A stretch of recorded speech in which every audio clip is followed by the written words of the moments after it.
Can anyone qualify for a fix and flip loan? I know it's exciting to start crunching those numbers and seeing those big paydays with your future real estate success. I mean, just think, if you could do 5 deals with an average of $40,000 per profit, that'd be $200,000 a year, which, by the way, $40,000 average profit is about what my borrowers and members are getting on their average deals. Then you could quit your job and you could comfortably go full time. But is that really realistic?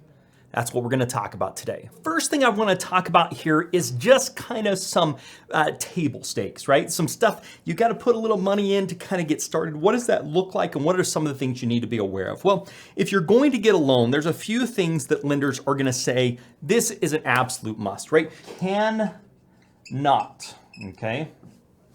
You cannot be in a bankruptcy. So you can't be paying on a bankruptcy or those types of things. Now, if your bankruptcy's been paid, if it's been discharged, that's great. If it's been dismissed, then we've got to look and see how that affects these other things. You can't have judgments. If there's collections, that's going to be on a case by case, but it doesn't help, right? Collections are bad. Okay, those are some things. These are things that are absolutely cannot. These are some things that are going to be on a case-by-case basis, and those are some things that hard money lenders are going to look at. Traditional lenders are going to be looking at, and we're going to talk about the best of both of those and what you can do. But the question is if you have these things, if you have a bankruptcy in your middle of, if you have some judgments, how can you actually do a deal in that type of a situation? Well, there's a couple of ways. Number one, you can find a credit partner. You can find a credit partner that has good credit, and that credit partner will sign on the loan, and then you guys can have a joint venture agreement,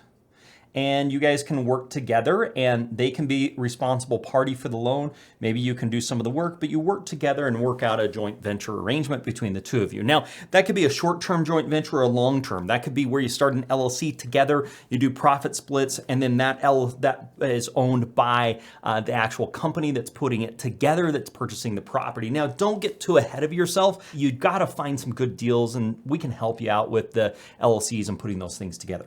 So the next thing I really want to talk about is what is required to end up getting a conventional loan. So let's jump back over here to my whiteboard. So if you're getting a conventional loan, so a conventional loan is when you're going to go down to the bank, you're going to go to JP Chase Morgan, you're going to go to Bank of America, you're going to go to whatever, all the big boys. What are they going to ask of you? Well, they're going to want a couple of things, right? They're typically on a conventional loan for a non-owner, okay? If you do not own the property, they're typically going to want 20% down.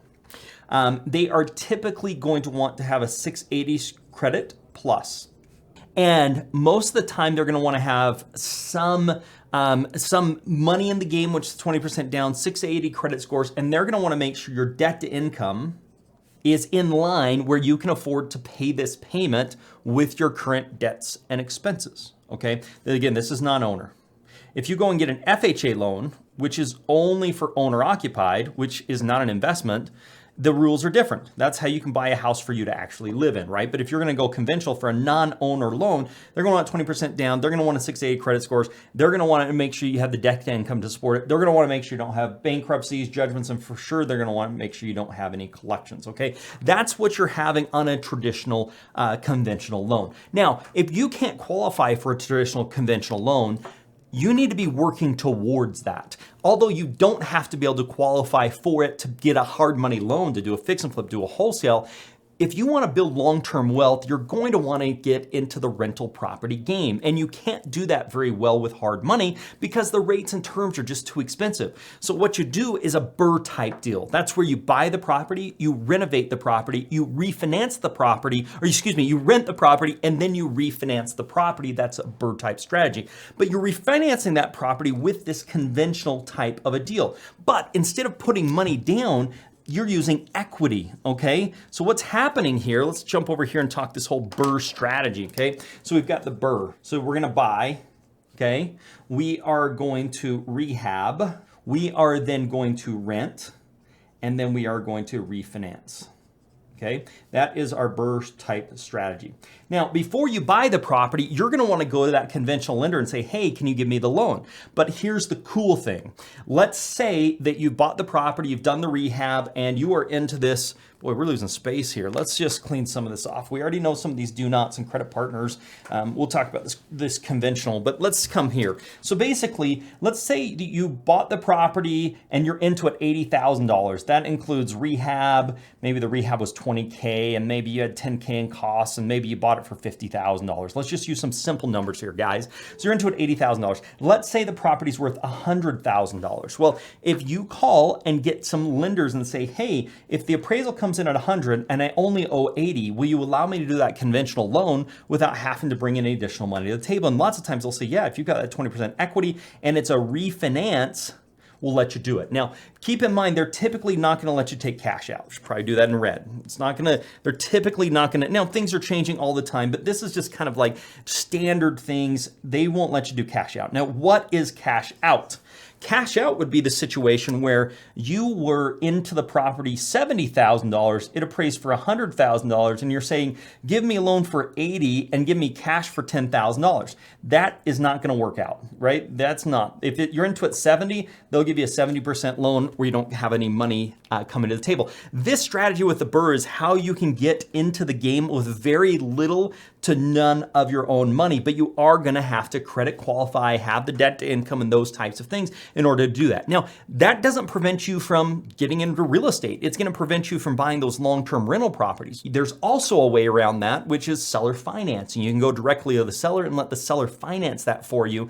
It's a more advanced strategy. It takes a little bit more time and may not be exactly what you want to be doing right now, but it's something to keep in mind. That's a pro tip for the future. So let's talk a little bit about the difference between hard money loans and conventional type loans, okay? So we're gonna rehash a couple of things we just went through here, but let's jump back over. So hard money, let's talk about conventional, and let's talk about hard money, okay? So a conventional type loan is gonna require that the property appraises. So you're gonna have to have a full appraisal. Okay, a hard money loan is typically not going to need an appraisal. It's probably going to need evaluation. What's the difference? It's cheaper, it's quicker, it's easier to get done because we're looking at this as an ARV. Okay, these guys on a conventional loan, the property has to be in good shape. So what do I mean by good shape? Well, it can't have boarded up windows. It can't have missing roofs. It can't have electrical problems. It can't have the kitchen missing. It can't have when you first drive in, the driveway all looks horrible. It can't have those types of things. Well, when we jump over to the hard money loans, they don't care. Condition is not a problem. It can be poor. Where this condition, you have to be able to live in the property. And if you think about it, the reason why they care about this is because the bank, Chase, Bank of America, whatever, they do not want to give you money and then you find out it needs a whole bunch more money and then you're not able to pay the loan and you end up in default. That's a bad situation for the bank. So one of the things the bank's going to want to make sure, your conventional lender's going to want to make sure is the property's inhabitable, it's in good shape, you can move in there, and more than likely you're not going to have some $20,000 disaster that you're going to need to take care of. That's one of the things these conventional lenders are wanting to make sure. Well, hard money lenders, on the other hand, they don't care about that because they know you're buying the property for the purpose of actually fixing it up and selling it. So they're planning on the property being in poor condition. Jumping back over here, one of the other things that you need to look at with this is lots of times the right hard money lenders will give you money for rehab. What does that mean, rehabbing the property? Well, let's say you're buying the property for $80,000 and it needs $20,000 in rehab. Some hard money lenders, if they're the right ones and it's the right deal, big asterisks on that, if you're buying it for $80,000, they may lend you $100,000 and they'll hold that $20,000 until the work gets done on the property, pay it out to the contractors, so you can get money for the rehab. With a conventional loan, no rehab money, right? Because they want the property in good shape. They want to make sure that you can move into the property. You can clearly see here why hard money is the way to go if you're buying properties that are in need of work. The hard thing you're going to have in most marketplaces, if the property doesn't need work and it can be sold to a homeowner that can move in the property, why would someone want to sell that to you versus selling it on the open market to make more money? Now, occasionally it happens because they're running into a financial situation or a divorce situation or they need to move, and so they're willing to take a little less money for speed and convenience. But most of the time, they'll take a little less money for speed and convenience because the property is in need of some work or has some problems, has some blemishes that need to get fixed, and they don't have the money to fix it up. So they're just trying to get the most that they can for the property based upon the condition. Okay, next, some hard money lenders want to make sure you have experience. That is something, and we really try not to look at experience, but most are going to want to see you got experience and you've got a track record. And most hard money lenders are going to want to make sure you have a 10% down, and they're going to want to make sure you're going to need some of the rehab money. So the other thing that lots of hard money lenders are going to require is monthly payments.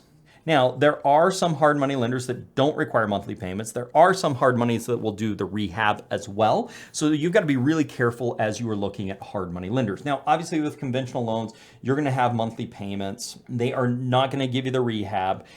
They are going to want 10 to 20% down. They're going to want to make sure you have good credit. Typically, you're going to look at 680 plus on the credit. They're going to want to make sure your debt to income. Debt to income is basically how much you have in expenses every single month versus how much income you have coming in. And there's a ratio there and a percentage they're going to want to see. The other thing that they're going to be looking at is they want to see your W-2s. They're going to want to see your tax returns. Well, let's talk about the hard money lenders over here. Good hard money lenders are not tax returns. Not going to care. They're going to say, we don't care, okay? W-2s, most hard money lenders are going to say, we don't care.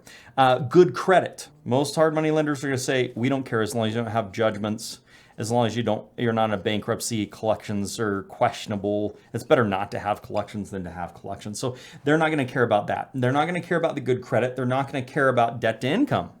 That's not something hard money lenders are going to be caring about. And if you do it right, you're not going to have to put a down payment in some cases. Some hard money lenders are going to require that 10% down plus the rehab. You need to find somebody that's really good at helping people with fix and flips and sees the whole scenario here and what you're actually going to be doing. So that's kind of the difference here between hard money lenders and conventional lenders. When you look at this, the real situation here is hard money lenders are lending on the future value of the property. What will this property be worth once the property's fixed up? And their collateral is the property itself and being at a lower loan to value and the money that they actually keep in a rehab. Because if you look at this, the conventional lender is going to lend maybe 90% of the value, and a hard money lender is going to lend like 70% of the value, but that has to include the rehab money, and they're going to hold that rehab money. So their security in this is the property, and their security in this is the ability for you to fix that property up and resell it, where the security for the conventional lender really comes down to your ability to repay,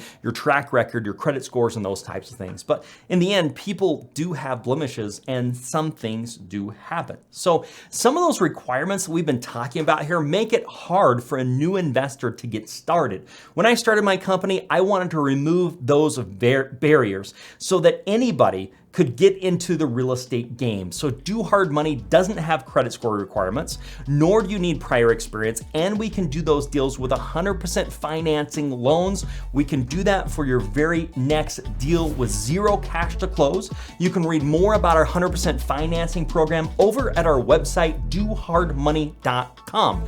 Thanks a lot and make it a very profitable day.